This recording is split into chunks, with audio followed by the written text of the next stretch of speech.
नमस्कार, सभी दर्शकों का स्वागत है हमारे चैनल में ग्लोबल लेंस में। और सबसे पहले सभी को हम धन्यवाद देना चाहेंगे जो लोग हमारा चैनल देखते हैं, सपोर्ट करते हैं। और साथ-साथ ये भी कहेंगे कि हमारे चैनल को देखते रहिए, वीडियोज़ को लाइक करते रहिए और कमेंट भी दीजिए। तो जब हम बात कर रहे हैं ईरान और अमेरिका के बीच में शुरू हो चुके युद्ध की, अब लगभग 15 दिन हो चुके हैं, लेकिन कोई भी पीछे हटने का नाम नहीं ले रहा है। लेकिन अब टेंशन वाली बात यूएस को होने वाली है, क्योंकि जिस तरह के बयान लगभग रोज बदल रहे हैं डोनाल्ड ट्रंप, कभी कहते हैं कि हम जीतने वाले हैं, कभी कहते हैं कि आप हमारी मदद कीजिए। तो ये देखकर ऐसा ही लगता है कि बुरी तरह से फंसे हैं ट्रम्प साहब। और दूसरी तरफ ईरान बदले की भावना से सभी देशों को टारगेट कर रहा है जो यूएस के साथ खड़े हैं। क्या ये देखते हुए जो अलायंस है, जो नाटो के सदस्य है, उन्होंने इस युद्ध में उतरने के लिए मना कर दिया? आइए इसी बात के ऊपर चर्चा करते हैं। और चर्चा के लिए हमारे बीच उपस्थित है सुप्रीम कोर्ट के प्रसिद्ध lawyer advocate Pankaj Joshi sir. Sir, thank you, जी, आप जुड़े हमारे साथ। जी, नमस्कार मैडम और आपके सभी दर्शकों के लिए बहुत-बहुत नमस्कार। सर नमस्कार। और आज ही के पेपर में भी ये आर्टिकल आया है और कल भी न्यूज़ में आ रहा था कि डोनाल्ड ट्रंप है जो है अपने साथ जो खड़े रहते हैं या फिर नाटो के जो सदस्य हैं उनमें से यूके है, जर्मनी है, इन सारे नेताओं को कह रहे हैं कि आप हमारे साथ उतर जाओ मैदान में। लेकिन वो लोग मना कर रहे हैं सर। तो आप इसके बारे में सर क्या बता पाएँगे? जी, देखिए जिस समय ये युद्ध की जब कोई इस तरह का एक माहौल लग भी नहीं रहा था क्योंकि आपस में एक तरह से एक-दूसरे के लिए क्रिटिसाइज़ था, लेकिन इस लेवल तक युद्ध को भड़का देना कि उसमें एक टॉप लीडरशिप है, वो किसी देश की एक साथ खत्म हो जाए, यस। तो ये अपने आप में एक चौंकाने वाली बात है और ऐसा मुझे नहीं लगता किसी किसी अन्य किसी भी युद्ध में इस तरह से ऐसी चीज़ हुई हो कि जिसमें कि पहली बार में ही आपने युद्ध शुरू ही इस आधार पे हुआ कि जहाँ पर आपने सामने वाले को बिल्कुल पूरी तरह से ही निस्ताबूद कर दिया हो। अब चूँकि जब और उसमें आज भी ये आया है कि जो इज़राइल के जो डिफेंस मिनिस्टर हैं, केट्स, उन्होंने ये कहा है कि हमने ईरान के जो नए जो सिक्योरिटी चीफ हैं, अली लारिजानी, उनको भी जो है वो मार दिया है। तो अब जो ये लगातार जो युद्ध जो है क्योंकि उस स्टेज पे आ गया है जहाँ पर दोनों में से कोई भी जो पक्ष है वो झुकने को तैयार नहीं है और अब ये ऐसा लग रहा है कि ये युद्ध जो है एक लंबे समय तक एक चलने वाला है। ईरान लगातार अपने जो हमले हैं वो भी कर रहा है और उसमें जो मीडिया रिपोर्ट में आ रही है कि अमेरिका के लगभग 200 सैनिक जो हैं उसमें लगभग घायल हो गए हैं। लगभग 15 या 13 से 15 लोग जो हैं उसमें उनके सैनिकों की जो है वहाँ पर शहीद हुए हैं। और ये जो तीसरा हफ्ता जिस तरह से जो है वो जंग में जो चल रहा है, तो अब इसमें चाहे तीनों ही देश जो हैं, चाहे ईरान है, इज़राइल है और अमेरिका है, तीनों ही देशों को नुकसान हो रही है, उनके सैनिक जो हैं उनको नुकसान हो रहा है। लेकिन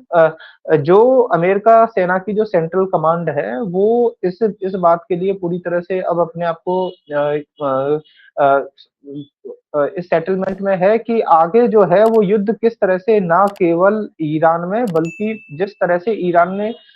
जो हमले किए हैं पास के जितने भी गल्फ कंट्रीज़ हैं, चाहे उसमें कुवैत हो, सऊदी अरब हो, संयुक्त अरब अमीरात हो, बहरीन हो, इराक हो चाहे जॉर्डन हो, तो इन देशों में जिस तरह से लगातार जो ईरान की जितने भी ड्रोन्स हैं या मिसाइल्स हैं, वो वहाँ पर जिस तरह से टारगेट कर रही हैं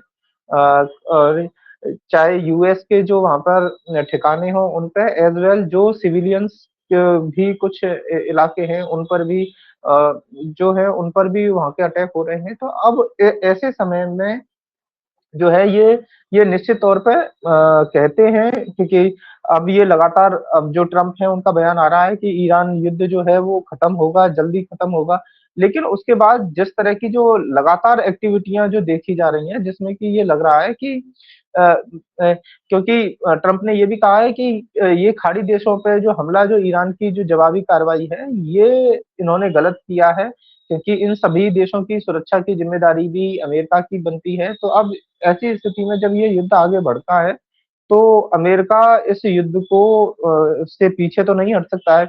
अब ऐसे समय में जो वर्ल्ड के जो दूसरे देश हैं, उनको कहीं न कहीं अपनी जो स्थिति है, वो कहीं न कहीं क्लियर करनी होगी और अपना स्टैंड जो है लेना होगा कि किस किस तरफ रहा जाए। क्योंकि कोई ना कोई एक स्टैंड तो कहीं न कहीं लेना ही पड़ेगा क्योंकि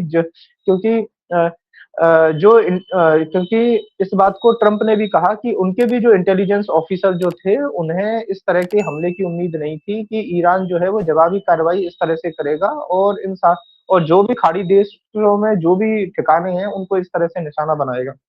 यस। अ, अब चूँकि असली जो जहाँ पर जो देखा जा रहा है कि क्योंकि वहाँ पर जो स्ट्रेट ऑफ हॉर्मुज़ का जो हिस्सा जो है, जिस तरह से उसको ईरान ने जिस तरह से कैप्चर किया और लगातार उस हिस्से पे जिस तरह से वहाँ पर जो है वो उन्होंने अपनी नाकाबंदी की और अब जो जो स्टेट ऑफ ओमान का जो हिस्सा है, जहाँ से कि जो ज़्यादातर हिस्सा क्योंकि भारत भी जिस तरह से जो यूएई से लगातार अपना जो है वहाँ से इम्पोर्ट करता है तो उसमें भी दिक्कतें आ रही हैं। ये तो भारत की फॉरेन डिप्लोमेसी के तहत हमने वहाँ पर अपने संबंधों को ठीक रखा, जिसके आधार पर भारत को इन सभी में जो एक बेहतर जो एक इसमें अपनी सिचुएशन जो है उसकी भारत की अच्छी है। इसी के कारण जो अब जो नया हमारा जो शिवालिक जो जहाज है, जो एलपीजी को लेके आया है, तो वो एक भारत की निश्चित तौर पे ये कूटनीतिक जीत है। और जो विपक्ष जिस तरह से लगातार भारत के नेताओं पे हमला कर रहा था, माननीय मोदी जी पर हमला कर रहा था कि आप क्योंकि जब भारत और इंडिया के जब जॉइंट एक जब सैन्य अभ्यास हो रहा था और उसके बाद जब इंडिया से जो ईरान का जो युद्धपोत जा रहा था, तो जैसे ही वो हुँ, श्रीलंका के रीजन में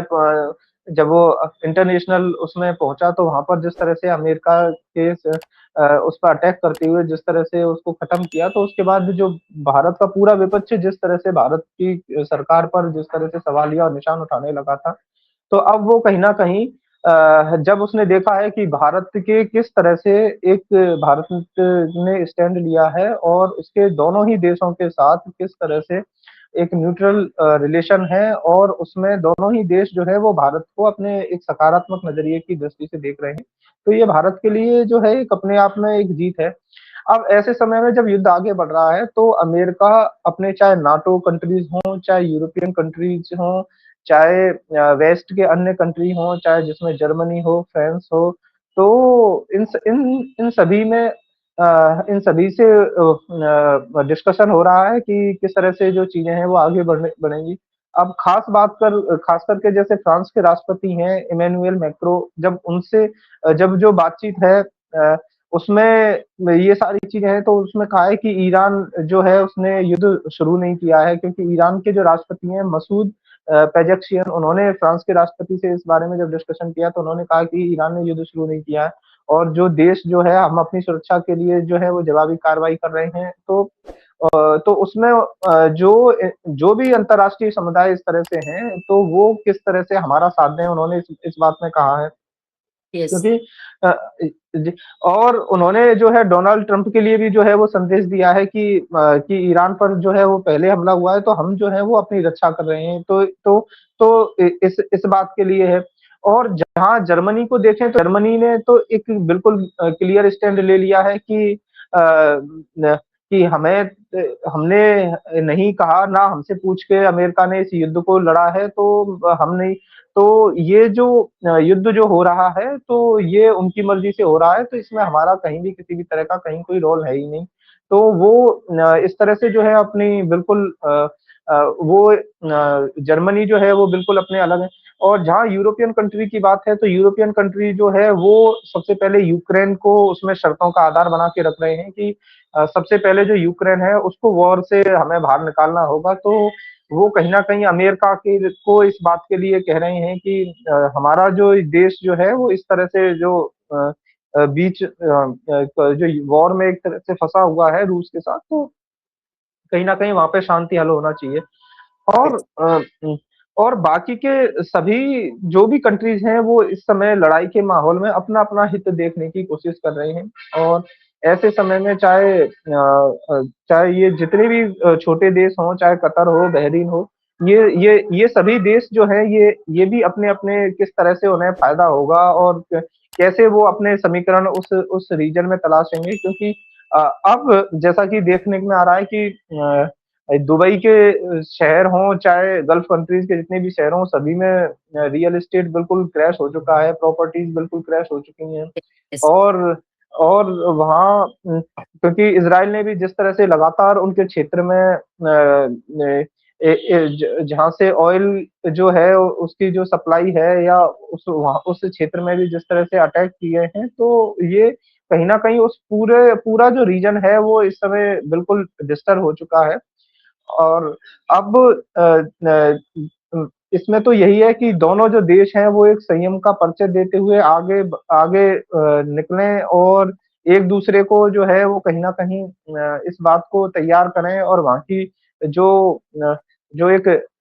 जो नई जो गवर्नमेंट अब जो बनी है उसको सपोर्ट मिले, और क्योंकि उसमें जो ईरान की भी जो नई फ़ोर्स जो है, बासिस फ़ोर्स, उसके भी जो प्रमुख हैं गुलाम रज़ा सुलेमानी,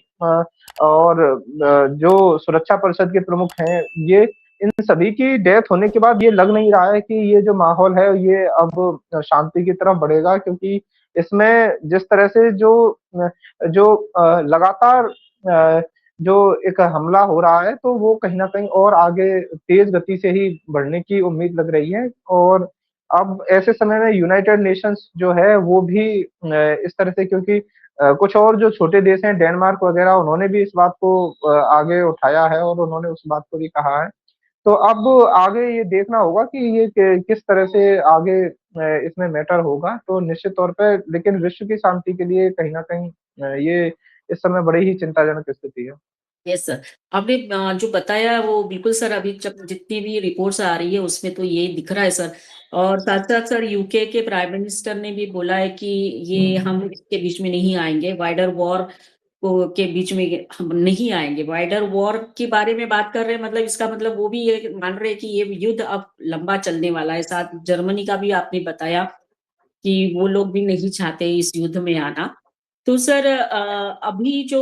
हाल की स्थिति है, सब परेशान तो उसी से है कि स्ट्रेट ऑफ हॉर्मुज़ जो है वो बंद है। और यूएस और बाकी जो देश है उनकी जहाज़ों को ये टारगेट भी कर रहे हैं। हम लोग सर उस मामले में हमारी नीति अच्छी रही, और हम लोग लकी भी बोल सकते हैं कि हमारे शिप्स निकल रहे हैं उधर से अभी धीरे-धीरे। लेकिन सर अभी आपको मैं ये पूछना चाहती हूँ कि आर्टिकल में इसके बारे में भी आया है कि जो फुजेराव पोर्ट है, वो भी अब एक नया इम्पोर्टेंट पोर्ट बन सकता है। मतलब ये हुआ सर कि अब देश अब दूसरे ऑप्शंस की ओर सोचने लगे हैं कि ताकि फ्यूचर में इस तरह के हालात हो, ये स्ट्रेट ऑफ हॉर्मुज़ अब कब खुलेगा भगवान जाने। तो ये भी ऑप्शन अभी सामने सब लोग रख रहे हैं। देखिए, निश्चित तौर पर ये कहीं न कहीं तो अब ये जो जिस तरह से जो विकल्प हैं वो तो कहीं न कहीं तलाश करने ही पड़ेंगे। और इस वॉर के लिए जो अमेरिका के जो विदेश मंत्री हैं मार्को रूबियो, उन्होंने दुनिया भर के जितने भी अपने दूतावास हैं, चाहे डिप्लोमेट्स हैं, उन सभी को निर्देश दिया है कि वो सभी देशों की जो सरकारें हैं उनसे बात करें, और क्योंकि अब जिस तरह से ये एस्केलेट जिस तरह से हो रहा है वो कहीं न कहीं एक खतरनाक स्थिति जो है वहाँ पर जा रहा है। क्योंकि इससे जो बिज़नेस पर्पज़ से जो पूरा जो अब ये डिस्टर्ब एरिया अगले लगातार कई वर्षों तक रहेगा, तो कहीं न कहीं इस कारण जो एक उस क्षेत्र से जो एक बिज़नेस एक्टिविटीज़ चल रही थी, अब वो उस तरह से सुचारू रूप से नहीं हो पाएँगी। अ, ऐसे कठोर ऐसे समय में भी भारत ने में जो एलपीजी कैरियर आया जिसमें 45,000 मेट्रिक टन जिस तरह से एलपीजी आई, और वो गुजरात के वाडीनार बंदरगाह पे वो आया। तो ये भारत की स्ट्रैटेजी है, लेकिन हमें कहीं न कहीं जो अपनी जो भी बिज़नेस की एक्टिविटीज़ हैं उसमें आगे बढ़ानी होगी। अब ओमान के हिस्से में जो गल्फ ऑफ ओमान के जो एक नए पोर्टों को जिस तरह से डेवलप करने की बात की जा रही है, वो भी इसी कड़ी का हिस्सा है कि कहीं न कहीं उसके कारण जिससे कि वहाँ से सीधा जो है वो चाहे साउथ के जितने भी कंट्रीज़ हैं, साउथ एशिया के चाहे वेस्ट के, तो जिससे कि वहाँ से वो एक्टिविटीयाँ उस तरह से आगे बढ़ें।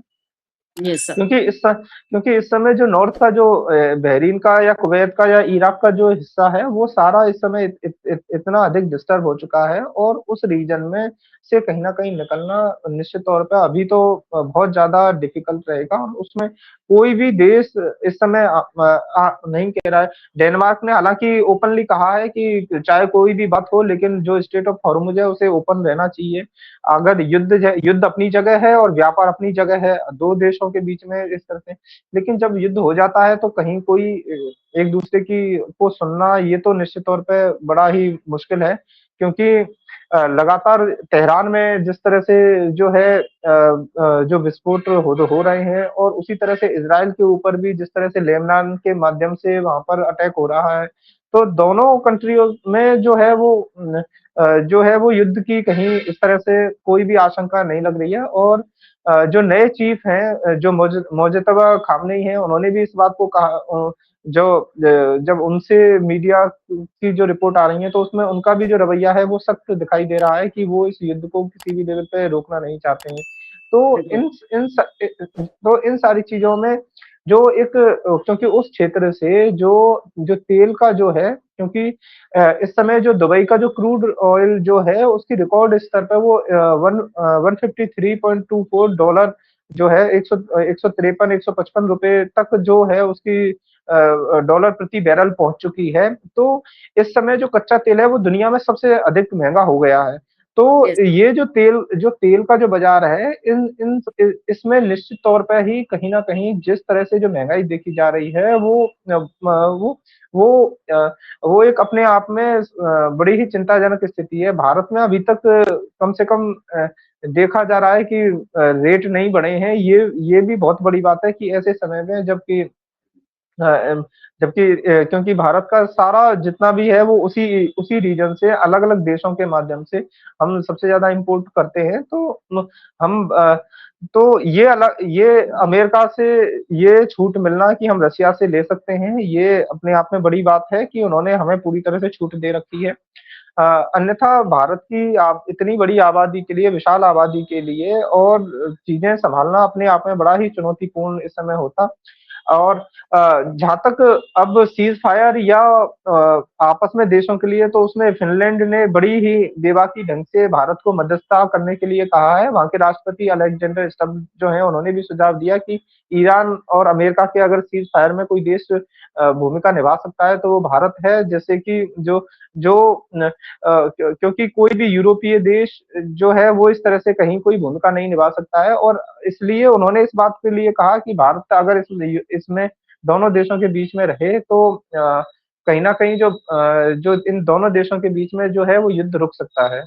Yes sir. सर ये बात तो सर यूक्रेन और रशिया की जो लड़ाई शुरू हुई थी तभी भी सभी देश बोल रहे थे कि भारत इसमें इम्पोर्टेंट रोल प्ले करेगा। अभी भी यही बात हो रही है कि India can play an important role. तो सर इसका मतलब ये है कि नियर अबाउट सब लीडर्स सब मानते हैं कि हमारा देश एक सही में एक कुछ रोल प्ले करेगा। सर लेकिन दूसरी ओर सर जब हमारे देश की बात करते हैं तो अपोजिशन के सारे नेता जो है जिस तरह से क्रिटिसाइज़ कर रहे हैं प्रोटेस्ट कर रहे हैं संसद के बाहर, पार्लियामेंट के बाहर बैठ के चाय पी रहे हैं और गैस का सिलेंडर लेकर का पिक्चर लेकर बैठे हुए हैं। तो अभी हाल ही में कल ही शायद मैंने वो पढ़ा कि जो गैस लेकर शिप पहुँचा है गुजरात में, तो किसी ने कहा है, मैंने उस नेता का नाम भूल गई कि अब ये गैस सिर्फ़ गुजरात के लिए यूज़ करेंगे प्राइम मिनिस्टर। प्राइम मिनिस्टर सिर्फ़ गुजरात के हैं, बाकी देश कुछ भी कर ले, इस तरह का एक बयान दिया है। तो सर इनकी सोच की मतलब कैसे सोचते हैं ये भी पता चलता है। देखिए जब पहली बार जब नरेंद्र मोदी जी की माननीय प्रधानमंत्री जी की जब सरकार आई, तो उस समय कांग्रेस पार्टी के नेताओं को भरोसा नहीं हुआ था, तो उन्होंने अपने सारे जो ट्विटर हैंडल बनाए थे, तो वो सभी अपने-अपने मिनिस्ट्री के अकॉर्डिंग बनाए थे और उसमें इस बात को रखा था कि हमारा जो है अगली बार जब सरकार बनेगी, तो इस तरह से हम अपनी मिनिस्ट्रीज़ को हैंडल करेंगे। यस, अब उन्हें चूँकि उम्मीद नहीं है कि हमारी कहीं सरकार आने वाली है या भविष्य में आएगी, तो इस कारण अब उनकी ना तो इस तरह से किसी भी फ़ॉरेन पॉलिसी पे कोई आपस में कोई डिस्कशन होता है, ना वो इस तरह के ना उनके पास कोई इस तरह का थिंक टैंक है, जो आगे देश के लिए क्या एक भूमिका हो सकती है। अ, अ अ, इस इस समय जबकि आप देखिए कि हमारा पड़ोसी देश है श्रीलंका, उन्होंने बुधवार को सार्वजनिक अवकाश की घोषणा इसलिए की है कि कहीं इस तरह क्योंकि उस देश में जो ईंधन की कमी जो है वो हो गई है और श्रीलंका ने उस चुनौती से निपटने के लिए वहाँ पर 1 दिन का सार्वजनिक अवकाश घोषित किया है। और ऐसे समय में भी भारत में सारे चाहे व्यापार हों, चाहे सारी चीज़ें हों, हुँ, हमारी हमा हमारे इस समय में जो कुवैत की जो इंडियन डिप्लोमेसी है, वहाँ पे काउंसलेट जो है, वहाँ से ये मैसेज आया है कि जितनी भी जो सेवाएँ हैं, वो सभी सामान्य रूप से जारी रहेंगी। तो ऐसे चुनौतीपूर्ण समय में इस तरह की बातें भारत के लिए निकल के आना, ये भारत की कहीं न कहीं जो सिक्योरिटी जो है की जो क्षमताएँ हैं, जो दूसरे देशों के साथ एक एक बातचीत के आधार पर ही, एक एक रणनीति के आधार पर ही इतना भारत देश जो सेफ है, ये कहीं न कहीं ये माननीय प्रधानमंत्री जी की निश्चित तौर पे इसमें जो कूटनीति है वो कही जाएगी और जो लगातार उनके इस मेहनत के कारण ही जो भारत जो है वो आज सुरक्षित है। क्योंकि एक तरफ उस कतर के दोहा में ही जब लगातार जब धमाके हो रहे हैं उसमें जो रक्षा मंत्रालय उनका बार-बार कह रहा है कि किस तरह से जो है दुबई के जो निवासी हैं उनको मिसाइल हमले हो रहे हैं और वहीं भारत देश की जो काउंसलेट है वो वहाँ पर एक सुरक्षित हिस्से में है। तो ये सारी चीज़ें इस तरह की हैं कि भारत जो है एक मजबूत स्थिति में खड़ा है और इसी को लेकर जो है भारत की जो स्थिति है मजबूत है, विपक्ष कुछ भी कह सकता है। विपक्ष का काम इस समय एक तरह से विरोध प्रकट करना है कि वो क कुछ ना कुछ अलग-अलग तरह से वो बहाने लेके कर सकते हैं। लेकिन उन्हें इस बात का भी अंदाज़ा है कि ये युद्ध आज इस स्टेज पे आया है तो उसमें लगातार कड़ियाँ जो हैं वो चली आ रही हैं क्योंकि ये युद्ध कोई एक दिन का तो युद्ध है नहीं। अगर हम इसको देखें तो ये पिछली लगातार जो घटनाएँ जो हो रही हैं इज़राइल के साथ उसी में है। इज़राइल को लगातार जिस तरह से ईरान के द्वारा धमकी दी जा रही थी और उसमें जो फंडिंग की जा रही थी इज़राइल के जो भी इज़राइल के अंदर जिन भी टेररिस्ट ऑर्गनाइज़ेशनों ने जो ये कायराना हरकत की थी, तो वो युद्ध अब उसमें अमेरिका का भी जिस तरह से सहयोग इज़राइल को मिला है, तो उसके कारण ये चीज़ें और बड़े लेवल पे आई हैं, तो वो एस्केलेट हो रही हैं और इसमें जो ये युद्ध है इस लेवल पे भड़का है। विपक्ष में हालाँकि समाजवादी पार्टी के कुछ नेता हैं, उन्होंने बड़े ऐतिहासिक संबंधों का हवाला देते हुए कहा है कि हमारे ईरान के साथ ऐतिहासिक संबंध हैं और वो इस बात के लिए ज़्यादा कह रहे हैं। वहीं भारत की जो केंद्र की सरकार है, उसको कहीं न कहीं उस पर ये मढ़ने की कोशिश करते हैं कि आप फेल हो गए हैं। तो विपक्ष जो है इस समय भारत देश की सरकार से ज़्यादा ईरान के प्रति जिस तरह से समर्पित भाव रख रहा है या लग रहा है, तो वो कहीं न कहीं इनका जो एक एक स्टेट ऑफ कन्फ्यूज़न जिसमें ये रहते हैं, तो वही इनकी हरकत है और तो न अब इसमें फिर भी भारत में क्योंकि संघ की जब कॉन्फ्रेंस हुई है उसमें भी अखिल भारतीय बैठक के बाद भी जब बयान सरकारवाजी जी का आया है तो उसमें भी उन्होंने इस बात को कहा है कि दुःख प्रकट करना चाहिए लेकिन सभी की भावनाओं का ध्यान रखें। तो भारत में जो अधिकांश जनसंख्या है वो टेररिज़्म के खिलाफ है। अगर ईरान ने टेररिज़्म को बढ़ावा दिया है तो उस मामले में भारत किसी भी टेररिस्ट ऑर्गेनाइज़ेशन का साथ नहीं दे सकता है। युद्ध अपने आप में एक बड़ी विभीषिका होती है और ऐसे समय में सभी देशों को दोनों जो भी पक्ष हों उन्हें संयमता का परिचय देना चाहिए। लेकिन अगर किसी देश की संप्रभुता पे कहीं खतरा होता है, तो कहीं न कहीं ये चीज़ें इस लेवल तक पहुँच जाती हैं और उसके कारण जो मानवता है वो कहीं न कहीं खतरे में आती है। यस। और अ, अब इस समय जो है चूँकि नई सत्ता जो आई है वो कहीं न कहीं ये कोशिश होगी कि दोनों जो देश हैं वो कहीं न कहीं अपने संबंधों को उसमें लेके जाएँ कंप्रोमाइज़ करने की कोशिश करें, एक-दूसरे के साथ जो बेहतर बनाने की कोशिश करें और इसके बावजूद भी अगर ये चीज़ें आगे इस तरह से रहीं तो कहीं न कहीं उस वो पूरा जो रीजन जो है मिडल ईस्ट का वो कहीं न कहीं निश्चित तौर पर ही काफ़ी लंबे समय तक फिर उभर नहीं पाएगा। बिल्कुल सर। और सर यही डर शायद अब डोनाल्ड ट्रंप को सता रहा होगा, जिस तरह का उनका रोज एक अलग बयान आता है कि कभी बोलते हैं कि मैं जीतने वाला हूँ, कभी बोलते हैं कि हमको मदद कीजिए। तो और आने वाले दिनों में वहां पर भी मिड टर्म जो है इलेक्शंस होंगे, तो वो भी उनके सर पे एक तलवार लटकती होगी, या वो इलेक्शन में उनकी जो रेटिंग घट गई है वो भी एक होगा। No doubt sir, but Donald Trump ने पूरी दुनिया को एक तरह से खतरे में डाला है बिकॉज ऑफ दिस वॉर। और साथ साथ में हम ये भी कह सकते हैं कि जो बाकी के जो उनके सच्चे मित्र कहलाते थे अभी तक, वो अब पीछे हट रहे हैं। कोई भी इस युद्ध में उतरना नहीं चाहता, क्योंकि सबको अपने देश की चिंता है, अपने घर की चिंता है। तो सर हम आपको धन्यवाद देना चाहेंगे कि आप हमारे साथ जुड़े, और सभी दर्शकों को कहेंगे कि हमारे इस वीडियो को देखिए, लाइक करिए, कमेंट करिए, शेयर करिए और चैनल को सब्सक्राइब करते रहिए। धन्यवाद सर। जय हिंद। वंदे मातरम। जी, आपने मुझे समय दिया इसके लिए भी आपका बहुत-बहुत धन्यवाद। जय हिंद, वंदे मातरम। Thank you.